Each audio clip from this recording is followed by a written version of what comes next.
നമസ്കാരം. ഓരോരുത്തരായി CPM-ൽ നിന്ന് മറ്റു പാർട്ടികളിലേക്ക് പോയിക്കൊണ്ടിരിക്കുന്ന കാഴ്ചയാണ് കഴിഞ്ഞ കുറച്ച് ദിവസങ്ങളായി നമ്മൾ കണ്ടുകൊണ്ടിരിക്കുന്നത്. ഇതിനിടയിൽ CPM-ൽ ചില BJP ചാരന്മാർ കടന്നുകൂടിയിട്ടുണ്ട് എന്ന വാദവുമായി എത്തിയിരിക്കുകയാണ് CPI. CPIക്ക് തെറ്റുപറ്റി CPM-ലെ തന്നെ പ്രവർത്തകർ BJP മനസ്സുള്ളവരായി അല്ലെങ്കിൽ ദേശീയതയ്ക്കൊപ്പം നിൽക്കുന്ന മനസ്സുള്ളവരായി മാറിക്കൊണ്ടിരിക്കുന്നു. CPM-ന്റെ ഈ ഒരു ഏകാധിപത്യ പ്രവണതയിൽ സഹികെട്ടിട്ട് എന്നതാണ് സത്യം.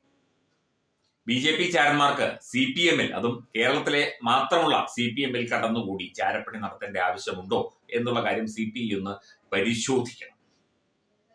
CPI അല്പം താത്വികമായിട്ടൊക്കെ ചിന്തിക്കുന്ന പാർട്ടിയാണല്ലോ. ബിനോയ് വിശ്വം സഖാവും കൂട്ടുകാരും ഒക്കെ ഇതൊന്ന് പരിശോധിച്ചാൽ നന്നായിരിക്കും. ഇത്തരത്തിൽ ചാരപ്പണി നടത്തേണ്ട ആവശ്യമുണ്ടോ? BJP ചാരനായിട്ട് സന്ദീപ് വാര്യരെ കോൺഗ്രസിലേക്ക് അയച്ചു എന്നുള്ള ചില വാദങ്ങളും വാർത്തകളും ഒക്കെ നേരത്തെ കണ്ടിരുന്നു.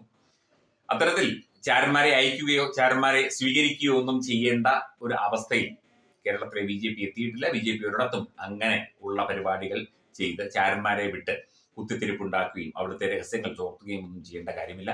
ജനകീയമായി മാത്രം, ജനാധിപത്യപരമായി മാത്രം നിന്നാൽ തീർച്ചയായിട്ടും BJPക്ക് കേരളത്തിൽ ശക്തമായ ചുവടുകൾ ഉറപ്പിക്കാൻ സാധിക്കും എന്നുള്ളതാണ്. ഇപ്പോൾ തൃശൂർ ജില്ലയിൽ നിന്നാണ് ഈ വാർത്ത പുറത്തു വരുന്നത്. കോർപ്പറേഷൻ തിരുവമ്പാടി ഡിവിഷൻ ആർക്കു വേണ്ടി സൃഷ്ടിച്ചതാണ് എന്ന് CPI മണ്ഡലം കമ്മിറ്റി യോഗത്തിൽ ചോദ്യമുയർന്നു. CPM-ൽ BJP ചാരന്മാരുണ്ട് എന്ന വിമർശനവും ഉയരുന്നു. കോർപ്പറേഷൻ തെരഞ്ഞെടുപ്പിൽ CPIയെ തോൽപ്പിക്കാൻ ഗൂഢാലോചന നടന്നു. CPM-ലെ നഗരത്തിലെ യുവനേതാവിന് അനുസരിക്കുന്നവരെ നിയന്ത്രിക്കാൻ മാത്രമാണ് അറിയാവുന്നത്. CPI സ്ഥിരമായി മത്സരിക്കുന്ന സിറ്റിംഗ് സീറ്റായ പൂത്തോൾ ഡിവിഷനിൽ CPM നേതാവായ കാനാട്ടുകര കൗൺസിലർ P. സുകുമാരൻ ഏകപക്ഷീയമായി സ്ഥാനാർത്ഥിത്വം പ്രഖ്യാപിച്ച് തെരഞ്ഞെടുപ്പ് പ്രവർത്തനം ആരംഭിച്ചപ്പോൾ മാറ്റാൻ CPM ശ്രമിച്ചില്ല. പകരം CPIയെ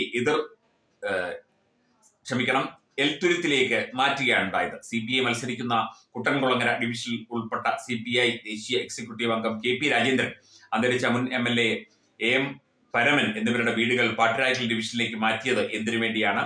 CPI സ്ഥിരമായി മത്സരിക്കുന്ന കണിമംഗലം ഡിവിഷനിൽ BJPയുടെ വിജയം പരിശോധിക്കണം എന്നുള്ളത് ഒക്കെയാണ് അവർ ഉന്നയിക്കുന്നത്. ഇതിനകത്ത് ചാരപ്പണിയും അങ്ങോട്ടും ഇങ്ങോട്ടും കൂറുമാറലും കുതികാൽ വെട്ടലും ഒക്കെ എല്ലാ പാർട്ടികളിലുമുണ്ട്. അത് അല്പം കുറവ് ഭാരതീയ ജനതാ പാർട്ടിയിലാണ് എന്ന് തോന്നുന്നു. ഇപ്പം തെരഞ്ഞെടുപ്പ് അടുക്കും തോറും മുന്നണി സംവിധാനത്തിലൊക്കെ തന്നെ വലിയ അകൽച്ച CPM-ന് മറ്റു പാർട്ടികളിൽ നിന്ന് ഉണ്ടാകുന്നുണ്ട്. അത് ഏത് രീതിയിൽ തെരഞ്ഞെടുപ്പിൽ പ്രതിഫലിക്കും എന്നതിനെ ചൊല്ലി ചർച്ചകളുണ്ട്. എന്നാൽ പോലും CPM ഒരു തകർച്ചയുടെ അല്ലെങ്കിൽ ഒരു അധപ്പതനത്തിന്റെ അല്ലെങ്കിൽ അവരുടെ രാഷ്ട്രീയം തന്നെ ഏതാണ്ട് ഇല്ലാതാകുന്ന അവസ്ഥയിലേക്ക് കാര്യങ്ങൾ പോയിക്കൊണ്ടിരിക്കുകയാണ് എന്നാണ് മനസ്സിലാകുന്നത്. കുറെ അണികൾ ഉണ്ട്, കുറെ മുദ്രാവാക്യം വിളിക്കാൻ ആൾക്കാരുണ്ട്. പക്ഷേ മുതിർന്ന അംഗങ്ങൾ പോലും CPM-ന്റെ ഈ പ്രവർത്തികളെ അല്ലെങ്കിൽ CPM-ന്റെ ഒരു ഏകാധിപത്യ പ്രവണതയെ, CPM-ലെ ചിലരുടെ ഏകാധിപത്യ പ്രവണതയൊക്കെ തന്നെ എതിർക്കുന്ന അവസ്ഥയിലേക്ക് കാര്യങ്ങൾ പോയിക്കൊണ്ടിരിക്കുകയാണ് ഈ തെരഞ്ഞെടുപ്പ് അടുത്തിരിക്കുന്ന വേളയിൽ പോലും എന്നത്. അത് ഇടതുപക്ഷത്തിന് ആകെ ഒരു ഉലച്ചിൽ തട്ടാനുള്ള എല്ലാവിധ സാധ്യതകളുമുണ്ട്.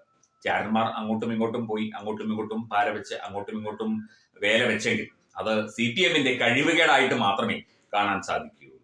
റജി ലൂക്കോസ് BJPയിലേക്ക് വന്നത് CPM-ന്റെ ചാരനായിട്ടാണ് എന്നുള്ള ഒരു വാർത്ത ഓൺലൈൻ മാധ്യമത്തിൽ കണ്ടു.